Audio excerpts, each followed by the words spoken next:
Hey guys, welcome back to the channel. As you can see, we are in the shop yet again, and today is going to be another update on the LT4 for the Silverado. The last time you guys saw this, we only had one cylinder head on and we'd not done the second one.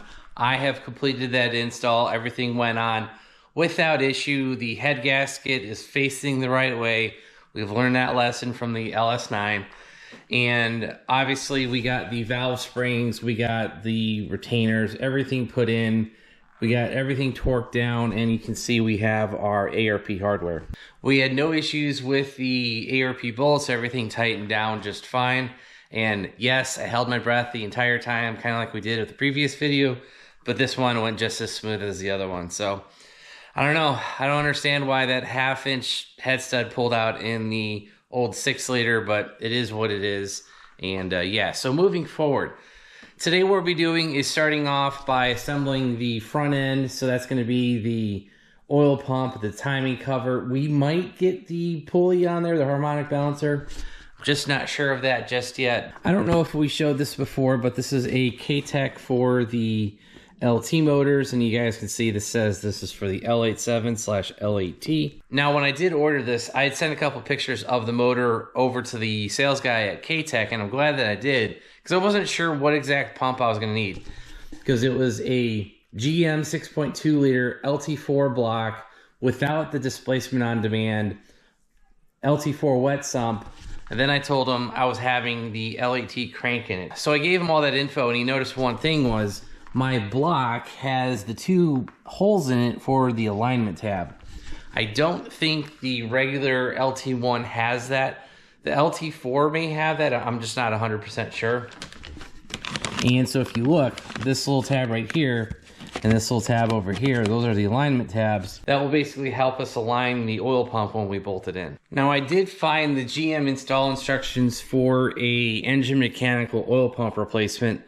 This is from Chevrolet, and basically all they say is you need to have a alignment tool, and that part number is basically EN51267.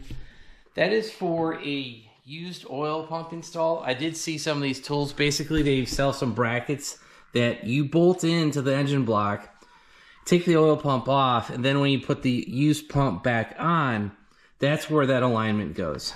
So if you ever have to remove this oil pump, they do sell a tool for that. So those are the instructions for a used oil pump. Basically, you buy that fixture, install it, remove pump, put the pump back on, remove fixture. That way it stays aligned. For the new pump, it basically just says here, upward pressure must be applied to the oil pump while tightening the fasters. That's pretty much it. So, you know, there's not much instructions here, and Katech doesn't even send instructions with her pump. So I did a quick Google search. I found some stuff over Camaro forums, Corvette forum, and then some Facebook posts. And basically they all said that, yeah, just bolt a brand new pump on and that's all you really need to do. So with that being said, and with the instructions saying push upward on it, we're gonna do a little bit of precautionary work. And what that is, I'm basically gonna put some engine assembly lube on this inner gear right here, and then we're also going to put a little bit of engine oil in here and then turn this gear. That way everything at least has an initial coat on it. Unfortunately, with the LT stuff, with the oil pump drain being basically right on the bottom, that's all going to drain right out. But, you know, during this mock-up, during the build of the motor, we do want this to have at least something in there to prevent, you know, metal on metal rubbing. So that assembly lube, some engine oil in the pump, turn it over a couple times.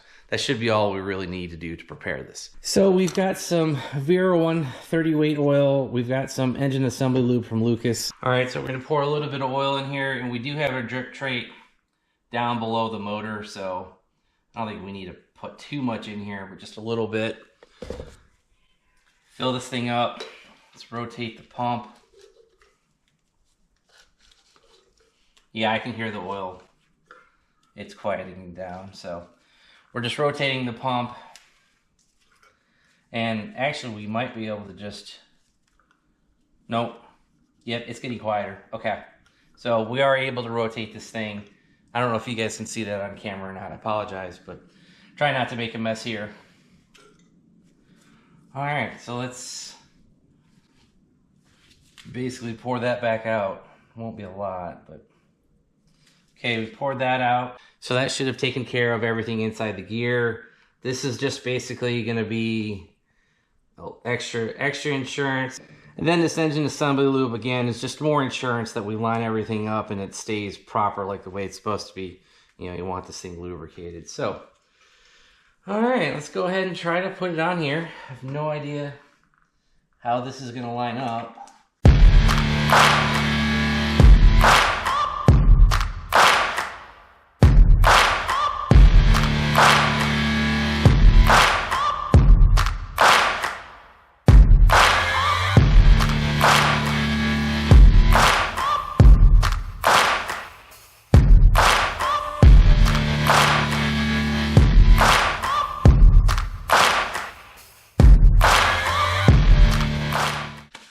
Alright guys, that was kind of a pain. Basically, you have to get the gear just right. And with that being almost a variable valve oil pump, if the gear isn't sitting 100% just right, it won't go. And finally, you guys just heard that click. So I'm trying to push up while we're tightening down this hardware. And guys, there's not really a lot of slop on this thing. So even if you push up, you're not really doing anything. Now, I believe this torques down to 18 foot-pounds. I would think those instructions we downloaded would say what it torques down to, but I need to Google that. So let's grab a 13mm wrench and socket, get this thing tightened down, we'll get it torqued down to what it's supposed to, and that'll be the first part of our video completed with the Katech oil pump install.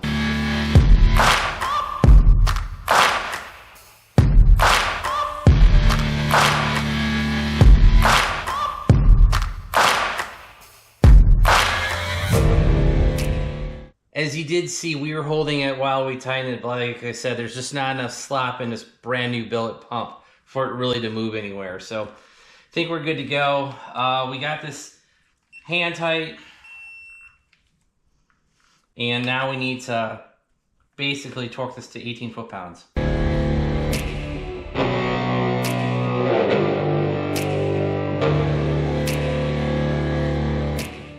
And the next thing we're going to do is actually use our ARP harmonic balancer bolt for the C6 Corvette. I was typing in the part number for an LT1 or LT4 wet sump, same part number. Well, guess what? It's the same part number as a LS2 or LS3 wet sump. So save a little bit of money. We can actually use some Corvette parts on here, and we'll go ahead, get this cleaned up kind of like I was saying. We'll stick it in here. And we have ourselves an ARP harmonic balancer bolt basically for free. Some brake cleaner, a detailing brush, and some paper towels. We were able to get this thing 100% clean. And it is now ready to go into our motor. And should tighten down. It is a little interesting that a LS part fits this LT. I mean, yeah, you guys could take this L8T crank, put it into an LS3, and you'll have yourself a 400 cubic inch LS motor for not that much money. And it should be good to go because these cranks are rated for like 2,000 horsepower. And yeah, so that's obviously going to be way more than we're ever going to make. But, yeah, it is another part. And yeah, kind of like I thought, it doesn't come with the seal. I'm going to have to Google which is the best one to use on an LT4. And if you guys can see that, I'm not sure if you can see the screwed up powder coat. Yeah, that's how it came from Texas Speed. It's basically been sitting in a box. I think I showed you this guy's like a year and a half ago, something like that. So let me go find some bolts so we can temporarily bolt this on, and that'll be it. All right, I did save the old hardware, and we're basically trying to line this up and make sure nothing falls off. So yeah, this is basically just gonna line up, and everything should screw in without any major issues. Guys, the one thing you do want to be aware of with this is there is some wiring for the oil pump. I really hope I kept the wire harness. I almost have a feeling I didn't. You guys can basically see this harness that I'm jiggling right here on the front of the cover. That actually ties into the pump. So I hope I have that wiring. Otherwise, yeah, I don't know where that is. But yeah, so let's just go ahead. We'll get this all installed.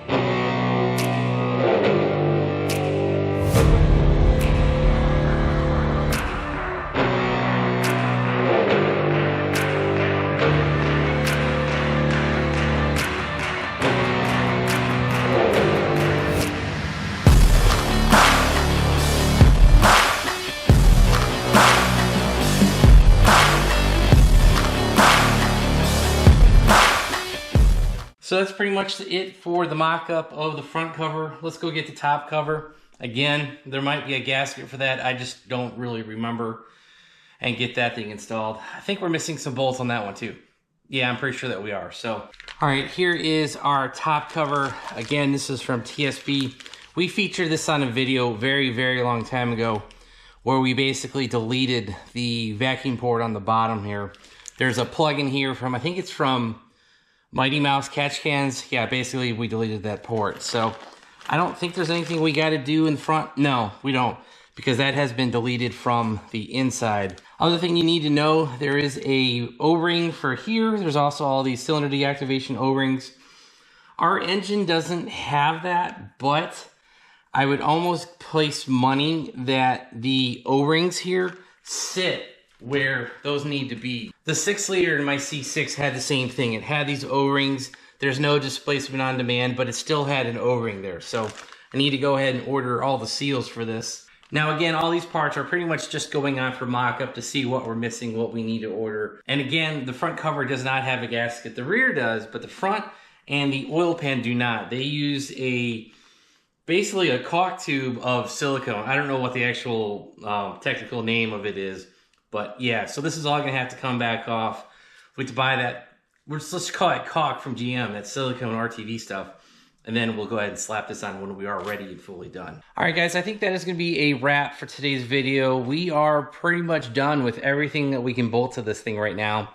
I do have the ATI harmonic balancer that is over on the bench, but we gotta wait to do that until we get the seal. We get this bond stuff that we need to put on there, so that kind of has to wait. The valve covers are not clean. I need to do a deep clean and scrubbing of those things before we can bolt those back on. I also actually have the proper year, proper stem size LT4 fuel injectors.